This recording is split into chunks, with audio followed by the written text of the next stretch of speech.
let's talk about Hollerado. I mean, it's kind of Hollerado 2.0, right? You guys, you decided you were going to take a break. Well, I guess it wasn't even take a break, right? Like you guys decided that the band was kind of going to be done. Yeah, we were right? like, we're done. Yeah. Because we needed to just like move on with our lives. Right. So then what has sparked? Like, why come back? What has sparked after these years? Well, we just like got our shit together. Can we say that? Yes. Oh, yeah. Yeah. And like we all have like other careers and stuff now, so we're able to do this in a healthier way because we're not depending on music to make a living because that is insane. Yeah. Mm-hmm. Like even bands that are like huge bands, like there's people in them that are struggling. To be a Canadian indie band is not a good living. So that's kind of the main part of it is like, now we can just totally do it for fun and like, so. That's awesome. Yeah, it's a great new way to look at it.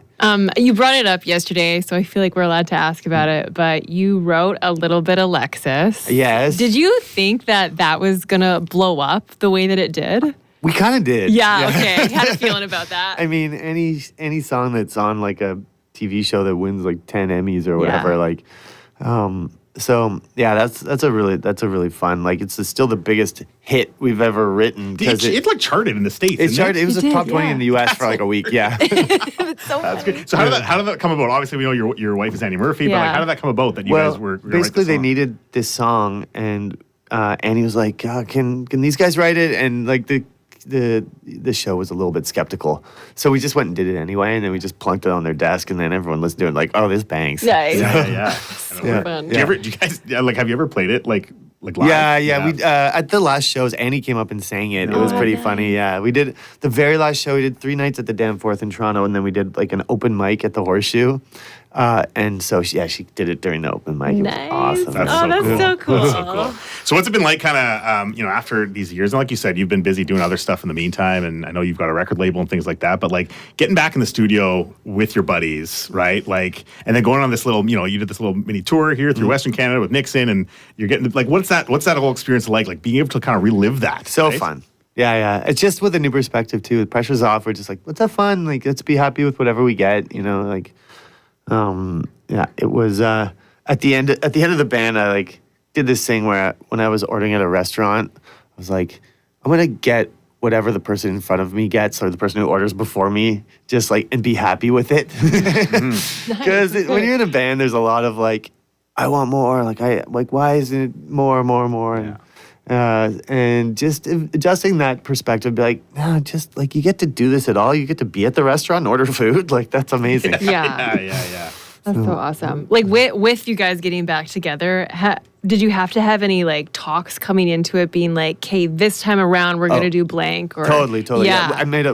We made a whole list of like kind of rules. We never had rules, and I showed it to some of my musician friends. I'm like, yeah, here's our new rules. They're like, one of them is like, show up at the gig with all your gear. And they're like, what? They're like, what? Like, why is this on the list? They're like, so because sometimes we would just show up and no one would have gear. It's just like, oh, can we borrow whatever? And it's like, okay, that's funny for a bit. And like, that's how we rolled. It was just like, we're here, let's play music. Yeah. But now we're like trying to level up the professionalism a little bit in the same time, like having fun, but just like trying to be good. Yeah. Well, I mean, you guys were young when you started too, right? Yeah, I mean, totally. it's you're growing up. Like you do learn a lot as you get older. You do, right? yeah. So I'm sure that plays a lot into it as well, right? Yeah, big time. Yeah. Like anything, just getting older. Do you feel like there's a different motivation now behind things versus like when you were younger starting and now that older? Yeah.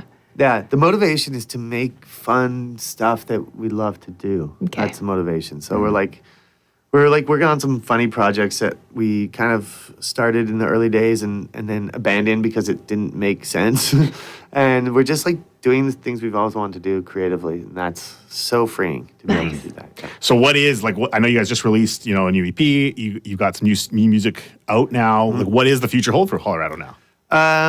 Well, I'm taking the winter off, but I'm not doing any like record label stuff. Okay. Just like entirely gonna write. Nice. And there's a cool project that we started. When we first started the band, we had this idea for a project, and we never did it because everyone was like, that's career suicide. And I'm working on that.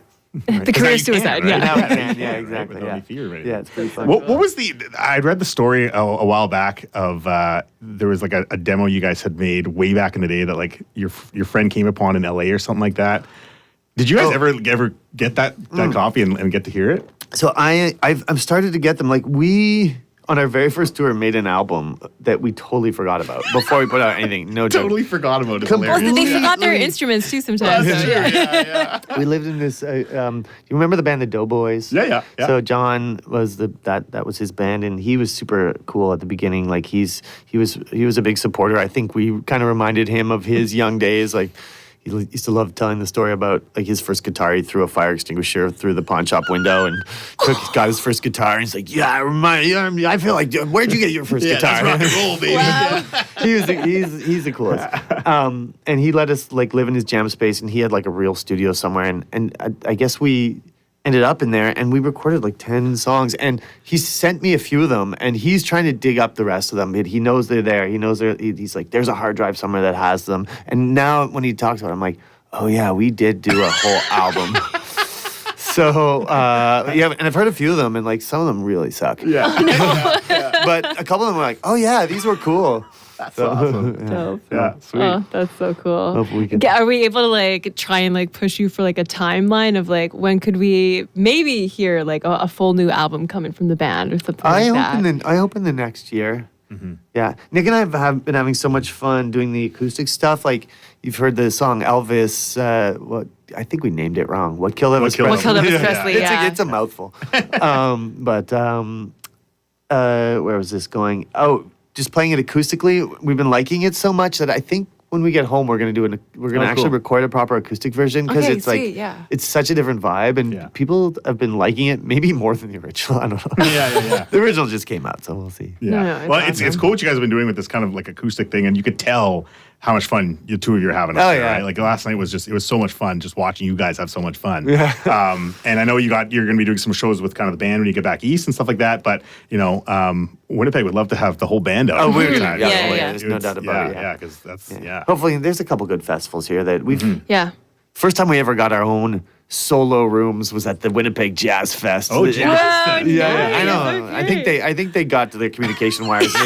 Yeah. That's sweet. Yeah, That's a good venue for that, Can't too. wait for that. Well, before we wrap it up here, we'll just throw some like random questions your way Let's go, in case fun any ones. cool stories go. So like, hey, have you got like any weird fan mail or like fan gifts from people before? Oh, all the time. Yeah. There's this. I mean, some of it's like just so cool. There's this woman, Amelia, in Vancouver, who comes to like everything of all the Canadian bands. She's like kind of known, and she makes preserves.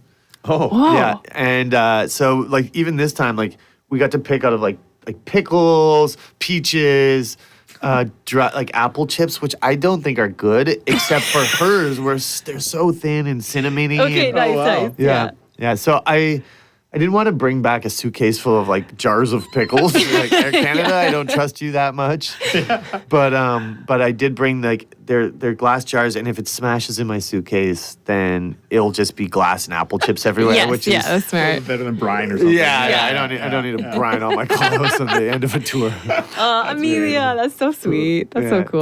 really nice. I know last night you had somebody who created keychains, right? Heck yeah, Yeah. a Winnipeg local who's gotten into 3D printing, and people show up and he's like, "Hey, just take these keychains," like, and we're like, "Okay, like whatever you say, if it's free, like I'll." And he's like, "You sell them for $10," and he kind of got there and set them up and he sold a bunch of them, and then so I ordered.